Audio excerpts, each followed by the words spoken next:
First of all, ported, people need to understand that there is ported that is palate pressure and ported that is non-palate pressure.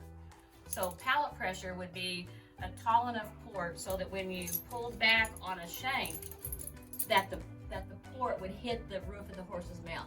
So that's palate pressure. And it's used, I don't use those. So I've ridden in them, and you get a different thing out of it, and definitely you have to change almost everything that you do for those, but I'm not overly knowledgeable about them. I just know that if you get palate pressure, that's a whole different world. So the ones I use are non-palate pressure. So we're going to clear that up first. The misconception is that this is ranker than a twisted mouthpiece, and that's incorrect. So the theory on Jim Edwards' bits is that they give tongue relief, which is what the port does. So basically on this particular non-palate pressure bit, the port is just for tongue relief. And then the sides are smooth, nothing twisted. So you're getting leverage, but you're not hurting the corners of his mouth. It's more working on his bars, and you're giving his tongue somewhere to go so that he doesn't panic about tongue pressure. So on what horses need it, I mean, you know, I use them on all my young ones now. When I get my 2-year-olds back, this is the one I use on them. It's a Leon mouthpiece, full ring. The rope comes through the center, which basically I used to use Loomis's a lot. I'm not saying I never do anymore, but I have actually really liked this. And what I find is that I don't get a flinchy horse that just wants to be fearful of my hands. And so basically this is really a very soft bit. It does, however, have some weight to it. The thing about these rope gags, with to me, especially with this full ring, whichever mouthpiece you would choose, they really, really help a horse to travel more naturally. They help them travel, like, you know how when you're gonna try to ride them up and ride them up into the bridle, and you gotta really, really, really push with your feet, you gotta hold them, and they fight it. Well, for these bits make that come so natural to the horse and to the rider for that matter. So it really, really helps the horse get balanced, get his pole down, and it just makes my job a whole lot easier for that. So what I use them for is to, especially with the babies, I use these to help me set their heads where I want them. Now I will say you want to be careful not to get them hiding behind the bridle. Now, to me, the hiding behind the bridle has to do with how much pressure you put your hands on constantly. So really that's all about your hands. But these bits make a horse frame up so easy that really, like, I'm not joking, you just don't want to overdo it. I use mostly just for training, or I might tune a horse in them. If I have to pull on them, and you're going to have to pull on it when they're young, if I have to pull and pull and pull with this bridle, tomorrow when I come back to the barn, I don't have to be worried about soring their mouth up. So I don't have to be like, okay, today the mouth is sore, I gotta get a smooth bit, and tomorrow I'm gonna go back to a twisted bit, and then I'm gonna get them sore, and they're gonna need one thing or the other. I have been able to get to a response without having to go through the reactive stage. I don't know if that makes sense, but it has been a smoother transition to knowledge for me with these bits than what I used to get when I used more twisted stuff. Now, I'm not saying I never am going to use twisted again, because all horses are different, and I still do sometimes, but I really have enjoyed this on a lot of different horses. All horses are different, and what you're comfortable with is very important, but a lot of horses are more comfortable when their tongue is not trapped and when you're not hurting the corners of their mouth.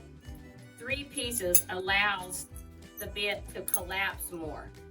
And so if you have this, you still have room for his tongue to have relief.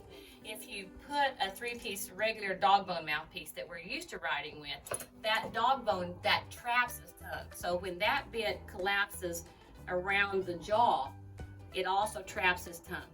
So that's the difference. Now, the theory behind these are that we don't want to trap their tongue, that horses don't like that. So I never say all of everything, but a lot of horses don't want their tongue strapped, and you kind of don't realize that they just kind of fight you, or they get just a little tense, and that might be why.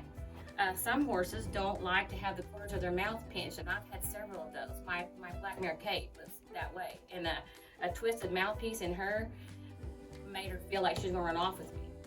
And so I had to find some other way to control her, which is a smooth mouthpiece, and I actually used a real bridle on her, and I competed on Kate in this bridle, and it is a 3-piece. It's called a ball correction, so these balls here make it softer than a flat one, and it's a short shank, and I had to use a curb chain that's a little bit loose. So I do compete in this. One of the questions about riding in these is, do you change your hands or your style when you're having to help a horse turn a barrel in one of these ported bits? So what I want to say is, if you have no curb chain, like this is a gag bit and there's no curb chain there, well, you can drag on it. And even though this has a ported bit, so you can pull a horse around with this. But if you have this bit and it's got a curb chain on it, or if you have a Sherry Serby 3-piece mouthpiece that has a curb chain on it, nothing with a curb chain really allows you to dead pull on a horse on the backside of the barrel. So you have to be very conscious of the give and take effect. So you stand them up, give it to them to go to the turn, and you bump them around to finish it. Now I will say that this does allow me, if I have to pull a little, I can do that.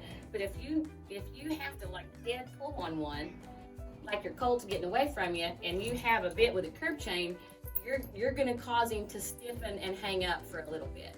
And that's with anything, in my opinion, anything with a curb chain, regardless of the mouthpiece. It is that with a regular ported bit, that whether you realize it was pallet pressure or not, usually they're on a fixed shank. A lot of them are on a fixed shank, and a lot of them were longer shank, and they stiffened the horse on the backside of the barrel.